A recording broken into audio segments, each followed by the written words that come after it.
on the final between Nigeria and host Cote d'Ivoire. The Super Eagles have vowed to win the trophy for Nigerians, while the team captain, Ahmed Musa, tasked his teammates to win the cup for departed fans. Defender Bright Osai Samuel warned the Elephants to expect a difficult game between Nigeria and Abidjan. Mia, let me start with you. This is huge. This is interesting. It is massive. Nigerians have always yearned for moments like this when it comes to football. I'm sure that BKO will also remember every time on Journalist Hangouts we keep talking about the fact that we have talents in this country, you know, in any sport, in any field. At some point in time we felt football was nosediving. And it's actually because the proper things weren't done. Nigeria, Cote d'Ivoire today, before I take a look at the final, what to expect on the field of play, I would want to start with the massive followership, you know, from Nigerians. How Nigerians have come together, you know, as one to watch each game religiously. How also the government, one way or the other, are also trying to indeed ensure that they use football as a tool to unite people. The Lagos state government, the Rivers state government, trying to open, you know, viewing centers across their states to ensure that people turn out. And also, we've also seen health implications because a lot of people have been following. And for those who died, you know, in the course of watching the Super Eagles, you know, may their gentle souls rest in perfect peace.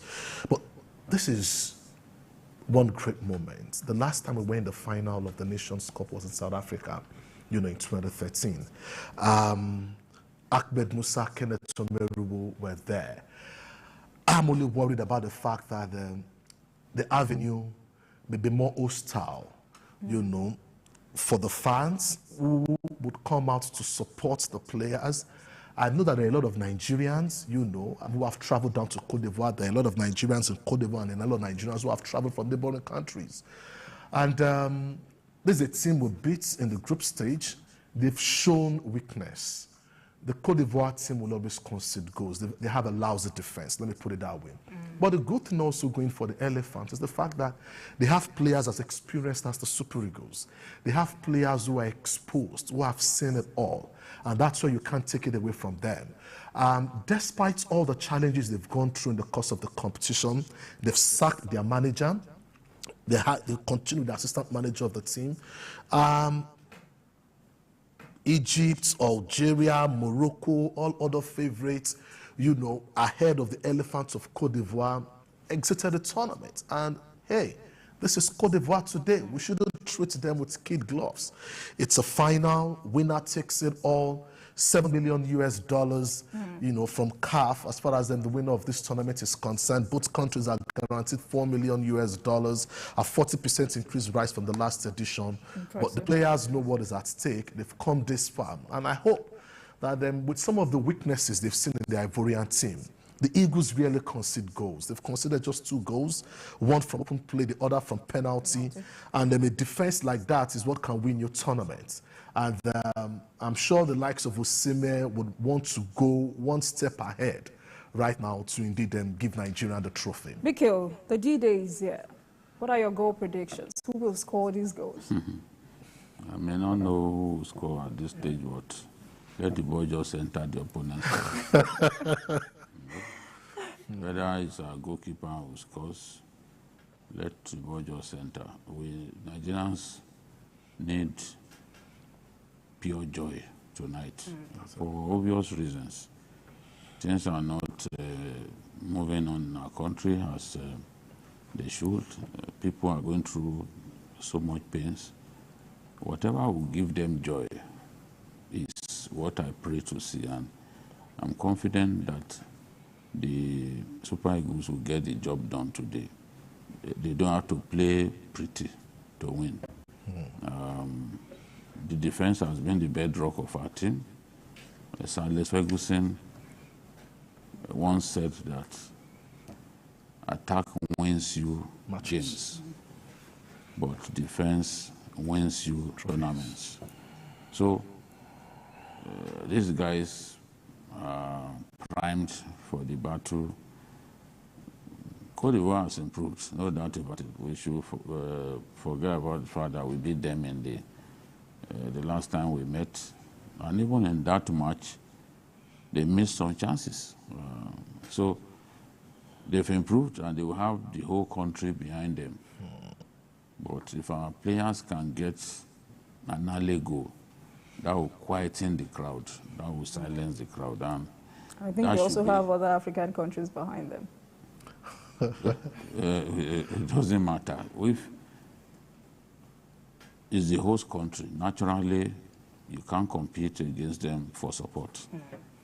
They will fill the arena and they will be chanting the names of their players and all that, trying to push them over the line. But if you can get an early goal, that will demoralize them, and they will come out smoking, looking for an equalizer, and that could create an opening for us to score.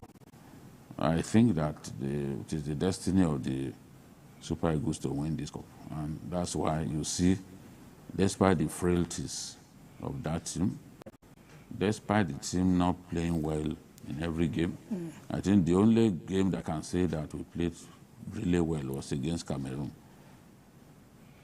All the matches that we were winning, we were just finding a way to win.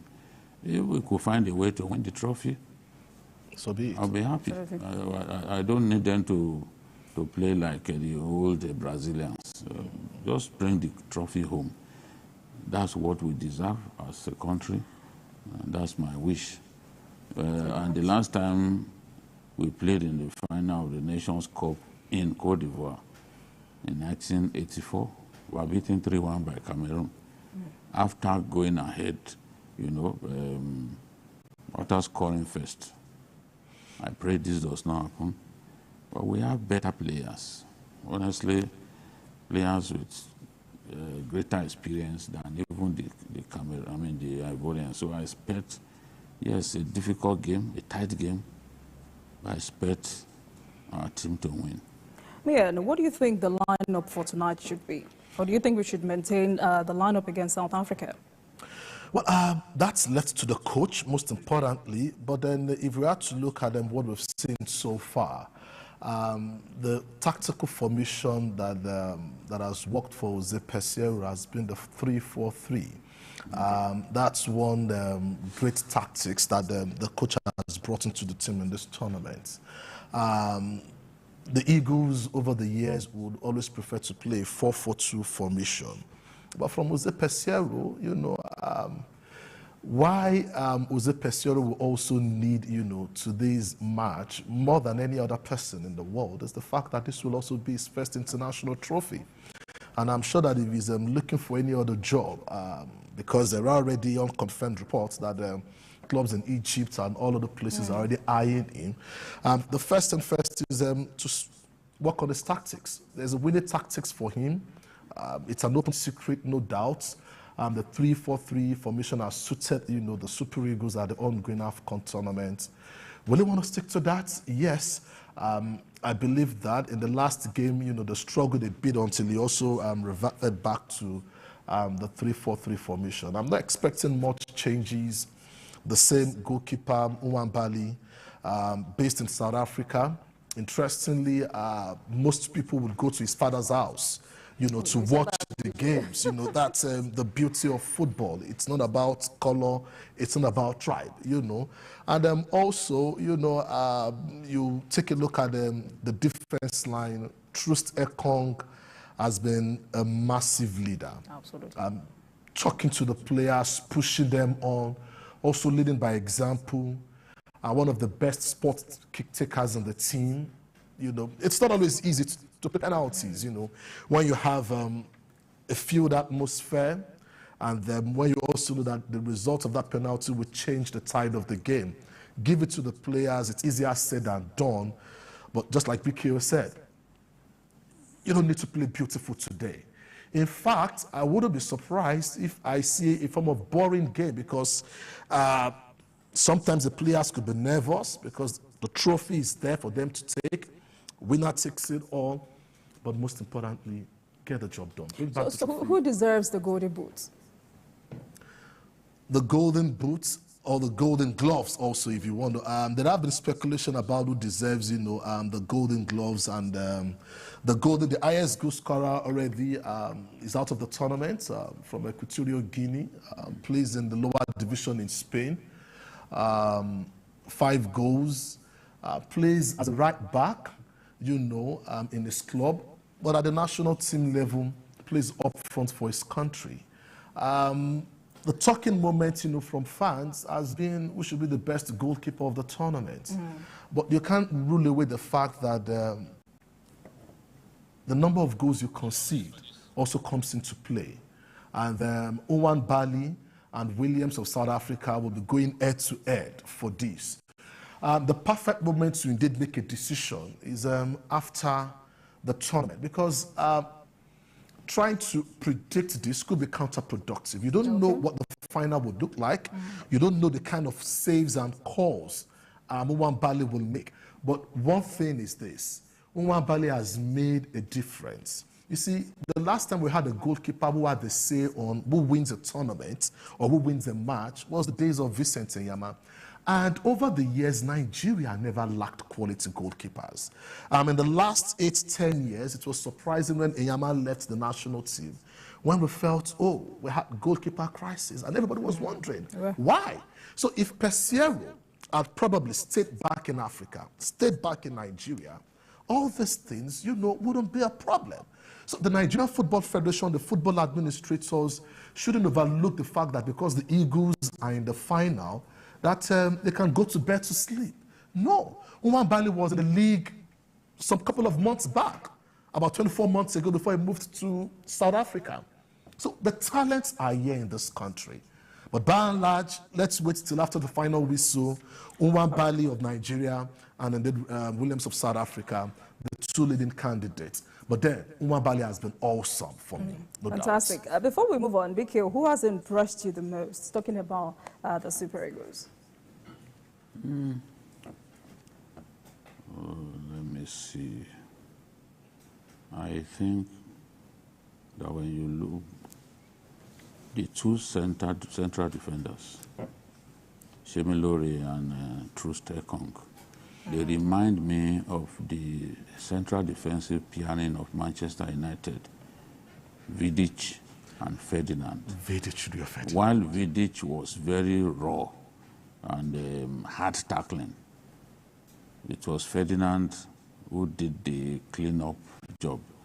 And he was more skillful. He won't get into rash challenges and all that. You need to watch. Take your time to watch Shemilori Ajayi. He has not missed any game for the Eagles, and all the area balls. He wins all the area balls. He's very calm. He's very calm and very, very capable as a defender. So those 2 guys have impressed me the most, and we are where we are today thanks to that central defensive pairing. BK, please let me remind you, Shemilori Ajayi is an Arsenal product. Came from the Arsenal Academy. I know. Okay, and, it just wasn't necessary for me to say. BK, you have 2 Arsenal fans here on the show today. You can cheat me. All right. It is good luck. All right. We have to win. We have to. All right. Thank you so much, Bayan, for your contribution. Honestly. Right. All right.